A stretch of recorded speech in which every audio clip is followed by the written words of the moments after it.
Heat itself became electricity. And in 1821, Thomas Seebeck had no idea that compass twitch would haunt engineers for 2 centuries.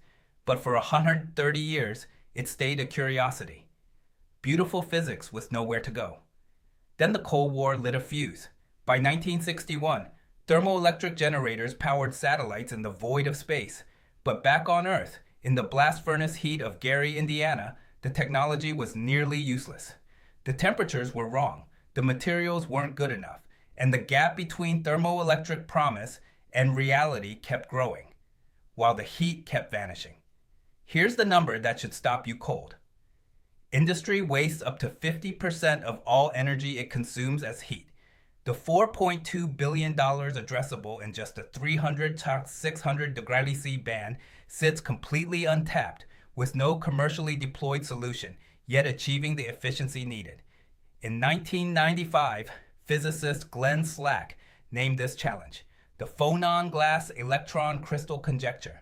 A perfect thermoelectric conducts electricity like a crystal and heat like glass, and nature had never built such a thing. Then, in 2004, Jian Wei Ye in Taiwan and Brian Cantor in the UK independently mixed 5 metals in equal parts and found not chaos, but stability, high-entropy alloys. They and Slack were unknowingly writing 2 halves of the same answer. What changed the research direction was asking, what if you apply high-entropy thinking to oxides? A landmark 2015 study at North Carolina State found that atomic scale disorder could collapse heat transport while preserving the long-range order electrons need. A potential path toward what Slack had theorized.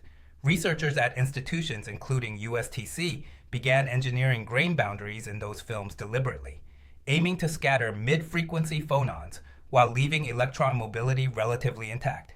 Early results suggest this approach may achieve the decoupling thermoelectrics has long needed, though it remains at the lab stage. Patent filings in compositionally complex oxide thermoelectrics surged approximately 340% between 2019 and 2025. And Chinese institutions filed over 60% of foundational grain boundary IP since 2021. Washington and Brussels are only beginning to notice. If this scales, and the manufacturing hurdles are real, a 2% composition shift can collapse ZT by 40%.